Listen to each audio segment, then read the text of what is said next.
Alors, Sphinx France fait partie du groupe européen Sphinx, présent dans 11 pays en Europe, avec un total de 18 agences.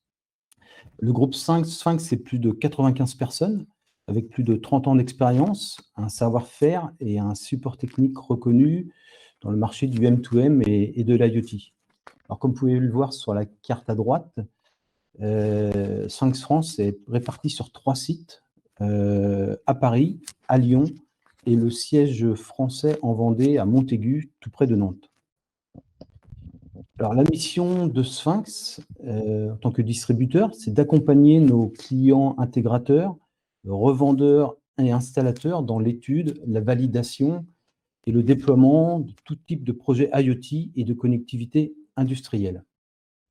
Alors, pour ce faire, nous nous appuyons sur un réseau de partenaires constitué de marques leaders sur leur marché, dans les différentes BU, business units que vous avez sur la gauche de l'écran, et entre autres avec Carling pour toute la connectivité LoRa. Donc Sphinx va être présent différents types de domaines d'activité comme le transport, l'industrie, l'énergie ou le bâtiment. Et c'est ce que nous allons voir donc maintenant avec les défis qui sont à relever sur la consommation énergétique et sur la qualité de l'air dans ces bâtiments, proprement dit.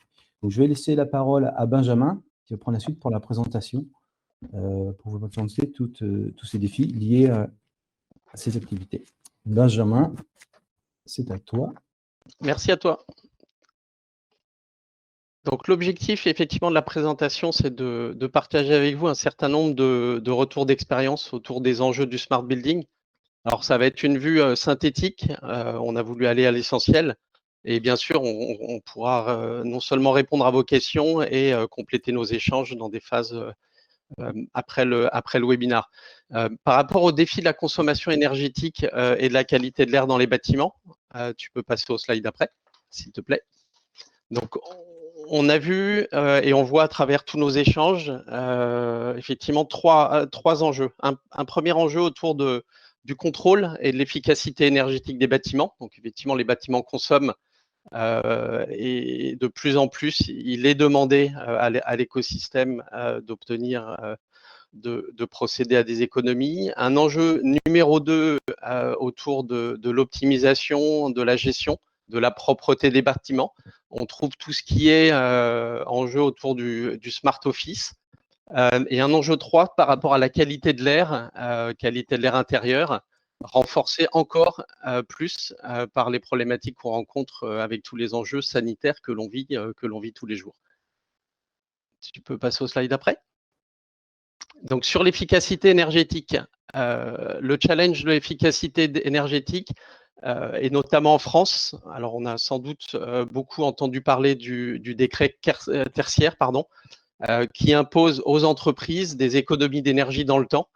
L'idée étant de limiter l'empreinte carbone, et on a effectivement des directives qui imposent non seulement de faire une photo de ce que consomment les bâtiments aujourd'hui, et ensuite d'optimiser à moins 40, moins 50% dans les années à venir. Donc, il y a un réel enjeu des gouvernements, des pays, d'optimiser cette consommation.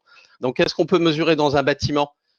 Tout un ensemble de choses, tout ce qui est consommation de gaz, d'eau, d'électricité. Or, si on est dans une logique d'optimisation, on ne pourra optimiser que ce qu'on mesure. Donc, l'idée, c'est de mettre en place une photo avec des moyens IoT ou autres qui permettent de faire un diagnostic et ensuite de pouvoir faire quelque part des optimisations par rapport à un premier diagnostic qui aurait été posé. On parle aussi de détection de fuite et de perte d'énergie qui peuvent intervenir quand on a des bâtiments qui consomment trop, qui ont des fuites. L'idée est effectivement de pouvoir zoomer sur des pertes d'énergie importantes et qui permettent de faire des économies rapides. Donc, qu'apporte l'IoT dans ce contexte? On a évidemment un ensemble de capteurs qui peut être déployé sur tout type d'équipement pour faire un diagnostic, afficher quelque part un certain nombre de courbes pour voir l'évolution de la consommation d'énergie. Et encore plus intéressant, suivre les dérives quand on détecte une fuite, une panne, etc. Donc ça permet de remonter des alertes en termes de dysfonctionnement et d'agir donc rapidement à l'essentiel sur des économies, des postes de coûts qui sont les plus importants. Et à travers cette mesure, cette photo et cette optimisation, on peut obtenir des résultats intéressants, rapides, et détecter des dysfonctionnements flagrants, alors qu'on ne voit pas forcément à l'œil nu, mais que l'IoT nous permet de remonter rapidement et efficacement.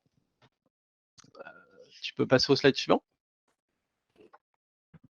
Donc l'enjeu numéro 2 que j'exposais tout à l'heure tourne autour de l'optimisation de la gestion et de la propreté des bâtiments. Donc 2 sous-ensembles à ça. Un premier ensemble autour des bâtiments et de l'espace.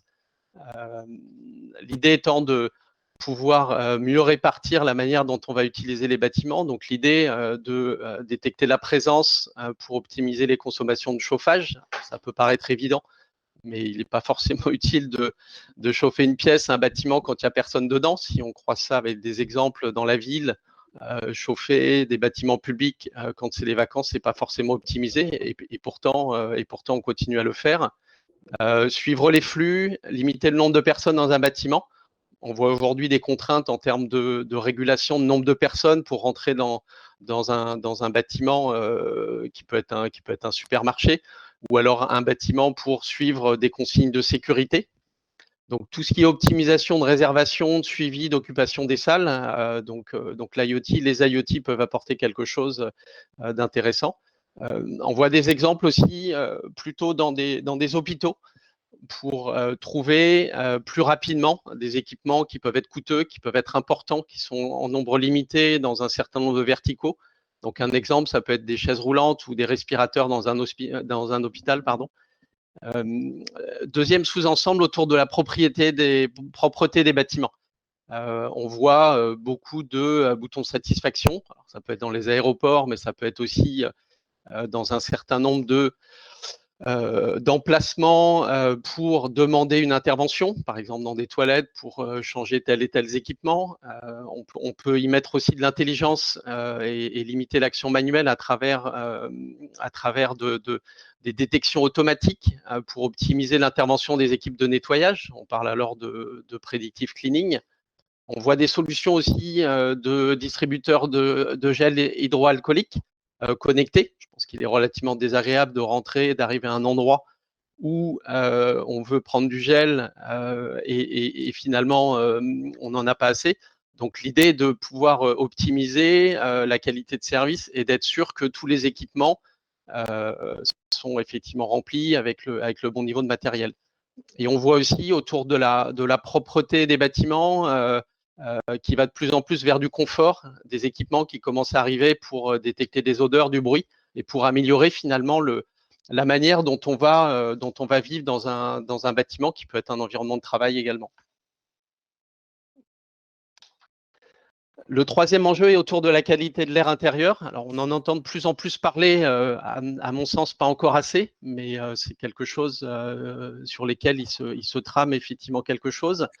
Donc, quand on s'intéresse beaucoup à l'air extérieur, beaucoup d'initiatives de ville pour positionner des capteurs qu'on affiche sur des écrans, etc. Alors, il faut savoir que l'air intérieur peut être 8 fois plus pollué que l'air extérieur. Donc, c'est vraiment un enjeu.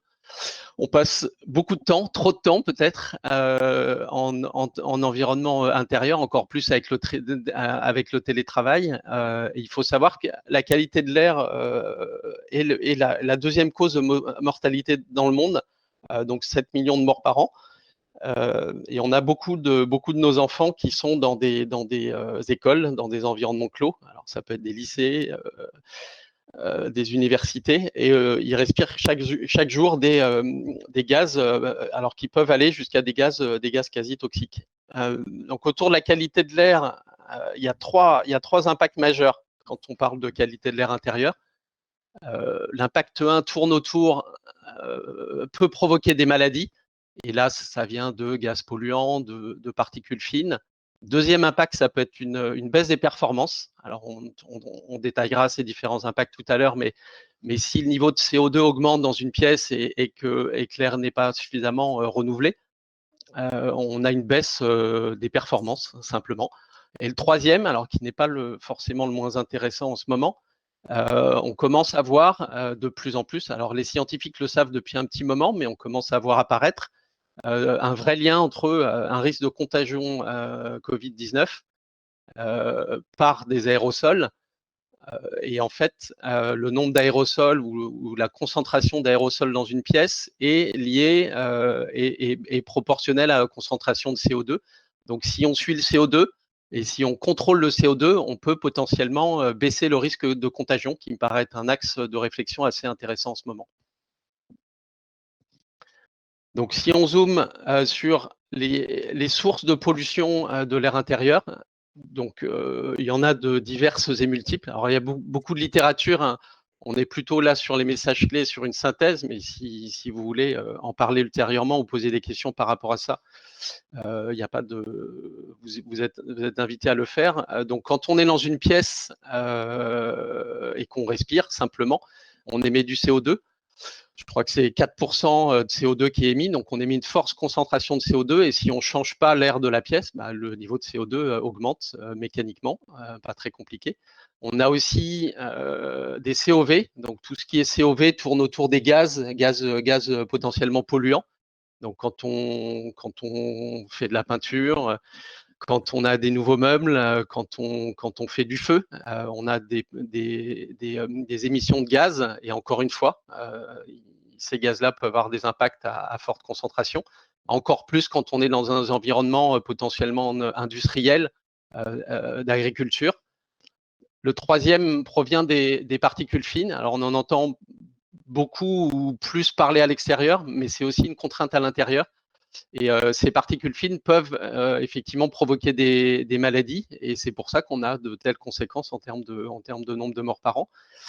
Donc, alors, la réponse pourrait être simple, c'est il faut simplement renouveler l'air et on va voir que quelque part tous les systèmes automatisés, en mettant des capteurs, en mettant des systèmes de récupération d'informations, de mesures et pourquoi pas de pilotage des équipements peut apporter une réponse intéressante à cette problématique-là. Donc l'impact 2, quand le CO2 augmente, j'ai indiqué qu'on avait une baisse des fonctions cognitives. Alors ça peut être dans des proportions assez alarmantes. Alors quand on découvre ça, effectivement, ça fait réfléchir. Le CO2 augmente dans une pièce, ça c'est indéniable, c'est proportionnel forcément à la taille de la pièce, à l'air qui est déjà dans la pièce et au nombre de personnes. Et on a un niveau de CO2 alors qui peut être autour de 400 au départ et on peut, si on ne change pas l'air de la pièce, on a des taux qui passent au-dessus de 1000, 2000, 3000 et on voit là sur la courbe que dès le dépassement de 1000, 1100, 1200, on a une baisse de moins 30, moins 40% des fonctions cognitives. Donc le cerveau a besoin d'oxygène. Si on monte le niveau de CO2, forcément non, mais on a les performances qui baissent. Alors c'est prouvé par un certain nombre d'études, donc ça paraît être un point d'attention quand même pas inintéressant. Si on se projette dans des cas d'entreprise, d'école, on voit bien l'intérêt de pouvoir contrôler ce niveau de CO2. Je remercie au passage NanoSense dont les graphes sont effectivement extraits. L'impact 3, Thierry.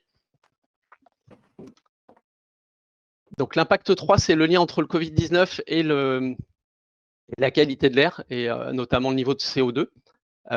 Il est prouvé, mais ça a mis du temps, que le CO2 était lié à le Covid-19 pouvait être transmis par des aérosols. Alors c'est connu depuis plusieurs mois, quasiment officiel depuis le milieu de l'année dernière. On n'en entend pas énormément parler, de plus en plus quand même. Donc encore une fois, il y a un certain nombre d'études, de webinars qu'on pourra partager avec vous qui illustrent ça et qui montrent qu'effectivement, le Covid-19 se transmet de différentes manières, mais y compris par les aérosols. Et il y a beaucoup de cas de transmission qui sont un peu mystérieuses. On ne sait pas d'où ça vient, on ne sait pas comment. Et de plus en plus de sujets, projets, études sont menés là-dessus. Enfin, ce qui est quand même relativement clair, c'est que ça se transmet majoritairement en intérieur, école, EHPAD, domicile. On a vu que le niveau de CO2 augmentait quand on avait des gens dans une pièce. Après, c'est pas parce qu'il y a beaucoup de CO2 qu'on va forcément avoir un risque de contamination. Par contre, si on a un taux de CO2 élevé, alors ça veut dire que l'air n'a pas été renouvelé. Donc potentiellement, quand on émet du CO2, on émet aussi, quand on est malade, des aérosols, donc contaminants si on a le Covid. Et si le niveau de CO2 augmente et qu'il y a 1, 2, 3 personnes malades, bah, on imagine bien que au bout de quelques heures, puisque ces microparticules restent en suspension plusieurs heures, on peut être contaminé en rentrant 5 heures après une réunion avec 10 personnes dont l'air n'a pas été changé et dont l'une des personnes avait été effectivement contaminée. Donc c'est pas très positif, je suis désolé, mais c'est quand même la réalité. Après, ce qui est intéressant, c'est de voir qu'on a des solutions et qu'on réfléchit pour optimiser tout ça. Mais en tout cas, ça permet de pointer qu'il y a quand même un sujet. On voit juste apparaître tout récemment quelques recommandations en France du gouvernement qui commencent, alors c'est pas imposé, c'est recommandé, mais de mettre des capteurs de CO2 dans les cantines. Pas forcément hasard, puisque dans les cantines, il y a beaucoup de monde qui passe, on n'a pas le masque. Et donc, si effectivement on a un taux de CO2 élevé, ou dit autrement, on va le dire positivement, si on contrôle le niveau de CO2 en dessous d'un certain niveau, alors ça veut dire qu'il n'y aura pas beaucoup d'aérosols, donc moins de risque d'être contaminé. Donc, on a avec le CO2 un très bon marqueur pour dire il y a un niveau de risque contrôlé, pas contrôlé. Donc objectif et conséquences, déjà effectivement aérer, changer l'air, c'est très bien. Et après, par contre, on ne sait pas quand aérer, on ne sait pas combien de temps. On mesure pas complètement l'action d'ouvrir.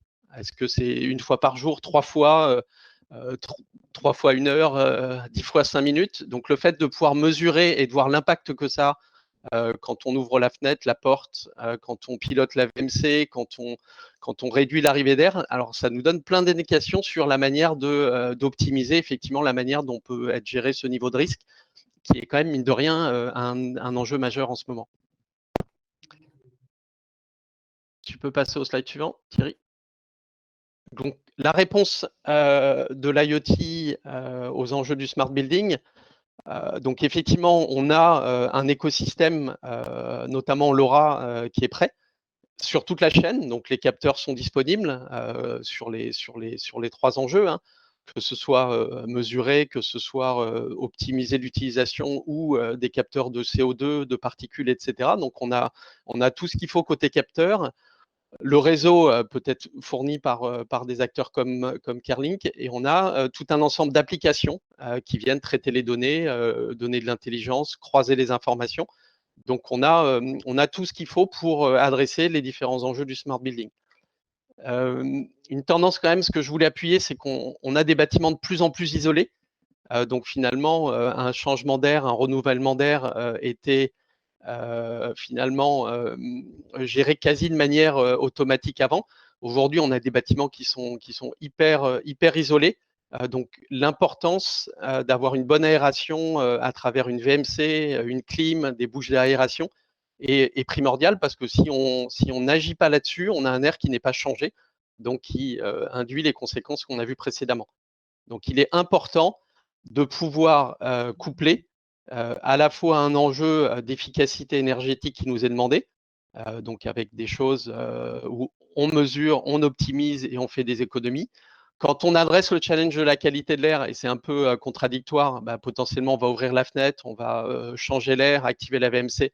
Alors ça va avoir des effets bénéfiques sur la qualité de l'air. Par contre, ça va jouer sur la consommation d'énergie.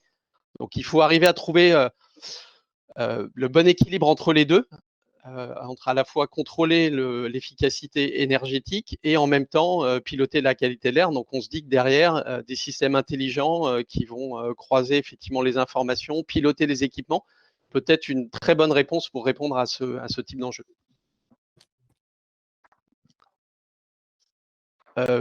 Pourquoi utiliser LoRa? Donc nous, chez Kerlink, on a fait le choix de la technologie LoRa.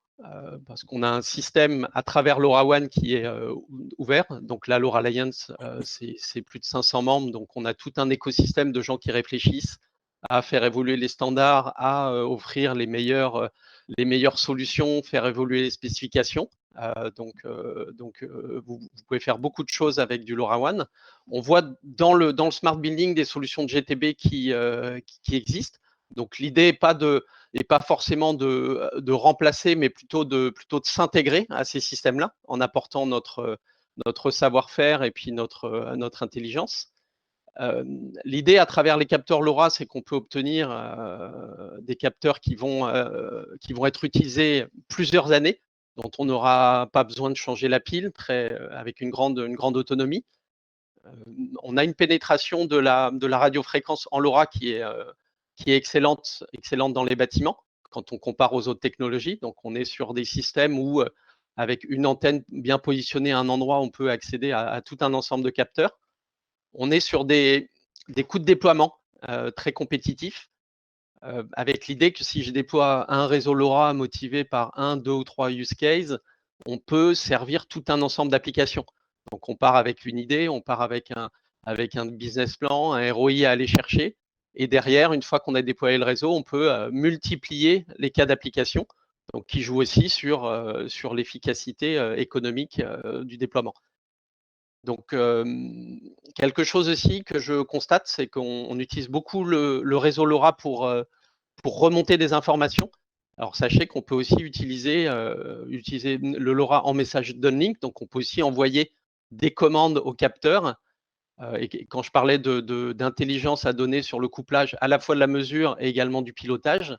Donc, on peut jouer aussi avec la technologie LoRa dans cet environnement-là.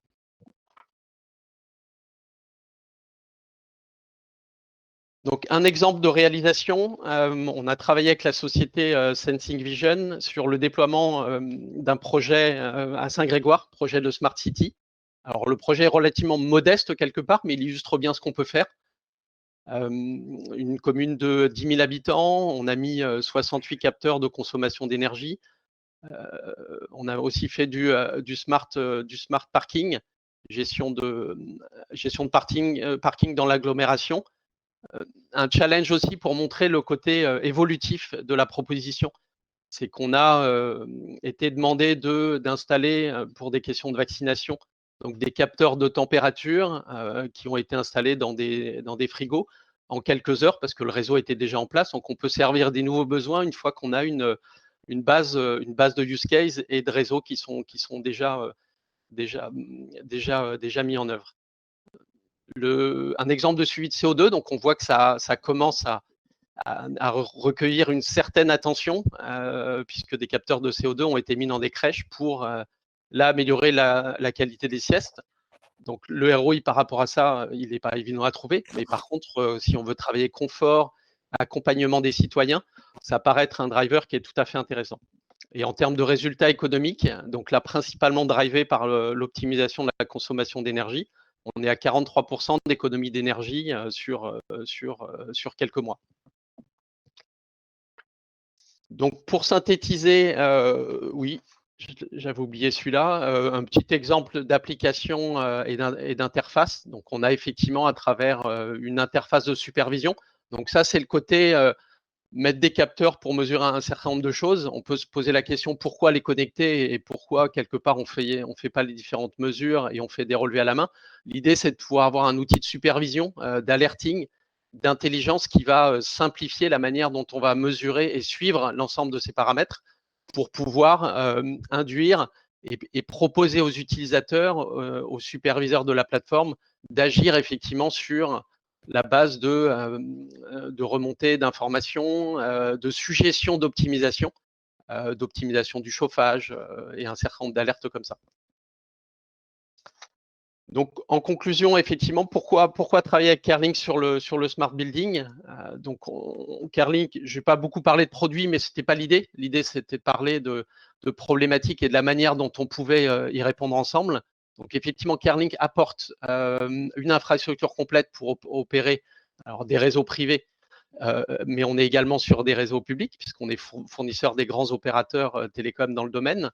On est membre fondateur de la LoRa Alliance et forcément moteur pour faire évoluer la technologie et on est partie prenante d'un écosystème complet et international. Alors c'est assez intéressant parce que c'est vrai que la couverture et les enjeux dont je parle là sont internationaux. Donc on a moyen à travers nos partenaires, notre organisation et notre réseau de distribution de regarder ce qui se passe un peu dans le monde entier par rapport à ces sujets-là et d'essayer de trouver les meilleures solutions, les meilleurs capteurs qui viennent ensuite répondre à une problématique précise.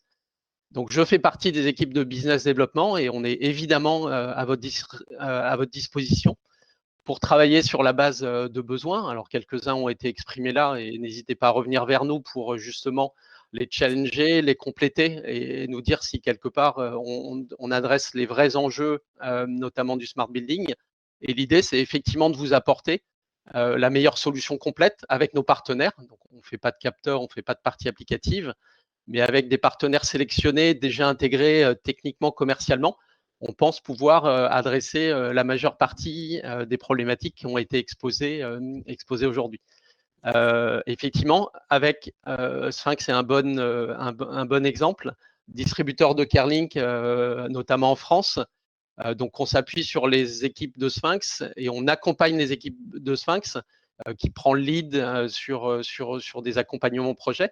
Mais forcément qu'on alimente aussi en réflexion par rapport à des problématiques, des enjeux et un écosystème pour être capable de répondre à vos problématiques et accompagner vos projets. Merci Benjamin pour cette présentation qui, je pense, ne vous laissera pas indifférent sur certains aspects. Nous allons donc maintenant voir comment Sphinx et Kerlink peuvent répondre à cette problématique et avec quelle offre. Alors Sphinx a même proposé en fait une solution complète allant des capteurs qui sont sur le terrain, dans les différents verticaux que vous voyez en bas à gauche, à la plateforme IoT métier, donc là totalement à droite, qui sera en fait exploiter et visualiser les données qui seront remontées au travers de l'infrastructure et du cœur de réseau LoRa, donc assuré par les solutions Kerlink que l'on va détailler juste après. Alors, les solutions Kerlink, donc pour rentrer un peu plus dans le détail sur la partie infrastructure, Kerlink propose toute une gamme de passerelles LoRa, allant de la passerelle indoor, donc tout à fait à gauche, l'IFM2Cell, aux passerelles outdoor, comme la Virnet e-Station, et ensuite les Virnet IBTS Compact et IBTS, offrant des fonctionnalités supplémentaires comme de la géolocalisation. Donc ça, c'est pour la partie matérielle, et le tout va être administré en fait, par la solution WMC, donc le One Easy Management Center, qui est en fait le cœur de réseau LoRa, et qui WMC va aussi servir à faire la supervision des passerelles qui seront sur le terrain. Voilà, donc la partie Kerlink comprend toute l'infrastructure gateway et cœur de réseau LoRa. Donc en résumé, Sphinx en fait se positionne un peu comme le chef d'orchestre de vos projets IoT, en vous aidant à assembler en fait toutes les briques nécessaires, donc allant du capteur IoT à la plateforme, bien sûr l'infrastructure du réseau LoRa, en mettant en relation, on va dire, tous les interlocuteurs nécessaires jusqu'à l'intégrateur, l'installateur, pour déployer et mettre en place les solutions complètes d'un réseau privé LoRa. Donc voilà pour la présentation. Avant de clôturer ce webinaire sur les défis énergétiques et la qualité de l'air, je crois que nous avons quelques questions. Benjamin, je pense que tu dois avoir accès aux questions qui ont été posées. Je suis en train de regarder. Regardez, ouais, sélectionner quelques questions. Alors, n'hésitez pas à en poser, j'en vois pas beaucoup. J'en vois une sur l'atmosphère des piscines. Est-ce que vous utilisez des capteurs trichloraminés? Alors, j'ai pas réponse immédiate à la question, j'en suis désolé. On va regarder. on a référencé aujourd'hui par rapport aux capteurs, on va dire au sens large qualité de l'air, j'ai en tête une liste de 25 ou 30 acteurs côté capteur. J'avoue ne pas avoir posé la question pas avoir posé cette question en particulier, mais je propose de revenir vers la personne qui a posé la question sur les environnements piscine. On voit beaucoup de choses. On a travaillé assez récemment dans un environnement un peu de suivi de gaz méthane, notamment dans un cadre agriculture. Donc on voit qu'il y a beaucoup d'animations, beaucoup d'acteurs qui se positionnent sur un plan très local et sur un plan très international aussi, puisque l'idée c'est de proposer des solutions qui puissent être utilisées effectivement globalement. Ok.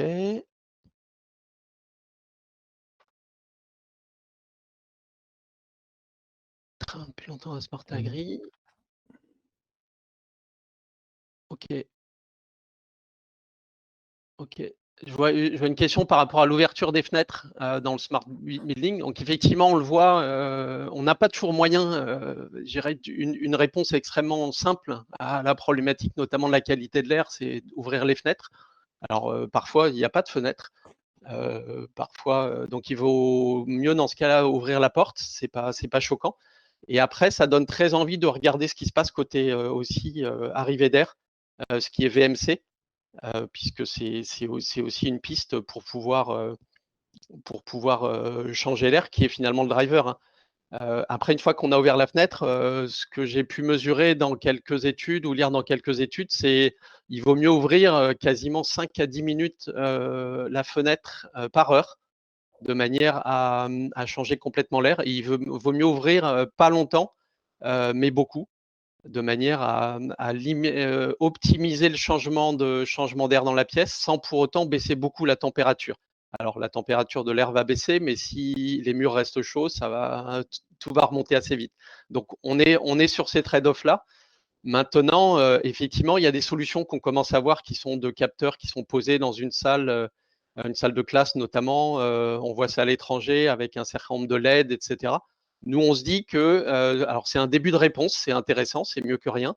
Maintenant, le connecter à un système intelligent permet d'obtenir quelque part toute la possibilité de pouvoir avoir l'historique, de vraiment contrôler les opérations et d'être capable d'apporter, de diagnostiquer au mieux les problématiques et d'intervenir dessus, je dirais, de manière très transparente. Tac, tac, tac. Je vois une question par rapport à la portée d'un réseau LoRa. Données de couverture d'un réseau LoRa privé sur un bâtiment donné. Alors forcément, c'est montré tous les jours, le LoRa en RF passe bien dans les bâtiments. Dans les indicateurs de portée. Donc on sait qu'en réseau, en environnement non hors ville rurale, on est sur des portées à plusieurs dizaines de kilomètres. J'aurais envie de dire qu'en ville, on est sur des rayons qui seraient de peut-être au moins 1 kilomètre. Alors parfois mieux en fonction de la configuration des villes. Quand on va dans le bâtiment, on parle encore de centaines de mètres. Donc c'est pas du tout choquant de pouvoir. Il est tout à fait possible de connecter des capteurs avec une antenne sur un point haut qui peut être à l'extérieur sur le haut d'un bâtiment, complété par quelques antennes à l'intérieur en fonction de la taille du bâtiment. Et on a plusieurs centaines de mètres de portée des antennes. Après, on peut avoir des cas un peu exotiques qui sont moins bons. Hein. L'idée, c'est qu'en fonction dans des environnements industrie avec des murs épais, avec du métal, on peut rencontrer des problématiques complémentaires, mais qui sont jamais non résolues. Maintenant, l'idée, c'est de pouvoir partir sur un premier modèle. Dans le pire des pires, on est obligé de rajouter une gateway sans changer l'infrastructure complète. Donc, on ne change rien aux capteurs, au réseau en place. Et pour attaquer des capteurs qu'on n'arrive pas à adresser, on a moyen de le faire en rajoutant une petite antenne intérieure.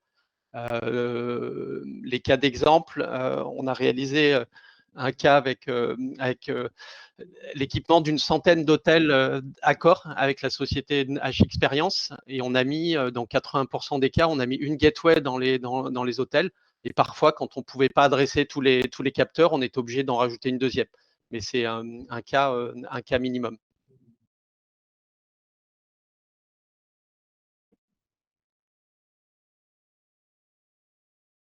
Ok. Est-ce que tu as d'autres questions, Benjamin? Non, j'en vois un certain nombre, je ne vais pas pouvoir toutes les prendre. J'en vois sur la notion de partenariat qui est absolument fondamentale. C'est vrai qu'on a des partenaires côté capteur, et on peut échanger avec vous en fonction de vos projets pour vous mettre en relation avec les bons partenaires, puisqu'il y a effectivement un petit peu tous les types de typologies d'acteurs. Côté plateforme, on a également des partenaires qui peuvent proposer du multi-use case, être capable d'intégrer tout un ensemble de use cases, et avec des spécialistes aussi, des gens qui sont plus spécialisés sur la gestion des bâtiments dans la ville, des bâtiments au sens large, autour de la qualité de l'air. Donc on a effectivement tout un ensemble, un écosystème complet de compagnies proches qu'on peut forcément vous présenter. Peut-être un dernier, on arrive à la fin, c'est ça? Une dernière, oui, c'est ça, on va arriver dans les dernières minutes. Oui. Je vois une notion de prix là par rapport aux capteurs CO2. Alors les capteurs de qualité de l'air, le moins cher que j'ai vu, alors il doit pas être extraordinaire, je vais pas citer de nom, mais c'est ouais, peut-être à partir de 50-60 euros. Et on a des capteurs qui montent en prix, là, qui sont à 500, 600, 700 euros, quand on commence à parler de particules fines, de COV. Mais déjà, avec des bons capteurs qui permettent de prendre l'humidité, la température, le CO2, on est déjà sur des capteurs qui peuvent permettre d'adresser une bonne partie de la problématique, et après travailler effectivement dans des environnements et avec des besoins un petit peu particuliers, des capteurs un peu plus haut de gamme qui vont permettre de servir des besoins complémentaires.